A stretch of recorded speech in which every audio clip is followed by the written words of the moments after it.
A day in a life as a grade 2.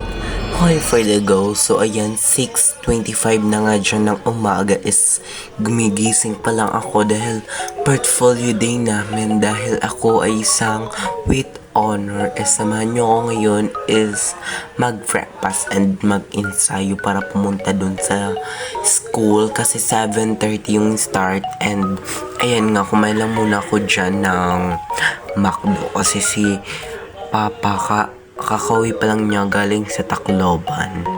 I don't know, nakalimutan ko yung anong ginawa niya doon. Basta wala ka na doon. So, ayan nga, naantok pa ko talaga dyan. So, ang kalahati lang munang kinain ko dyan ng burger kasi naligo lang muna ako dyan. So, ayan. Ayan, tingnan niyo yung pagkakain ko na para bang nagugutom. Chares. Ayan na nga, kumakain na siya na para bang gutom. So, wala pa talaga siyang gana dyan. Kaya, atake sumasayaw pa talaga. Go. Kaya, samahan niyo talaga ako ngayon sa buhay ko magpasarap.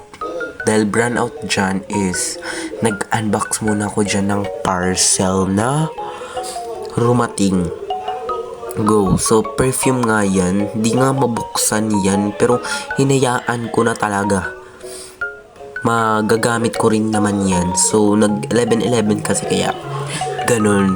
Ang raming kong parcel, hindi pa nga rin yung iba. So, ayan, nakapagligo na ako, napag-kuskus ako ng face. And ayan, bulo pa nga siya kasi, ayan, kinontinue na dyan yung pagkain niya sa hamburger. Kasi, iyan yung breakfast niya for today ngayon.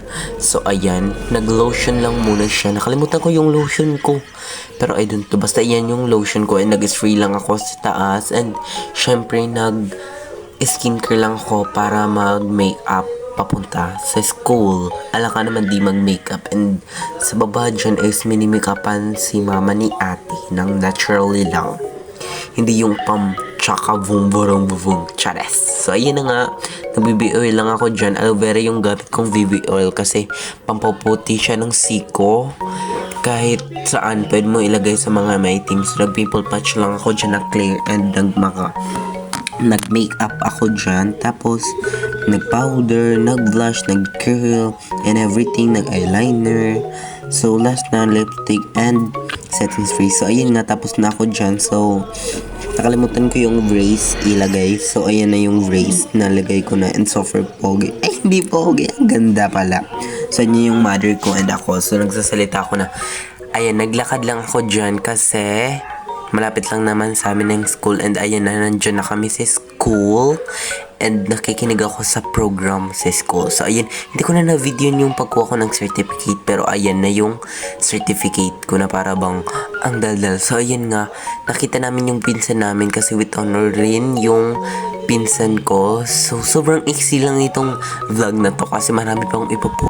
Yan lang, bye!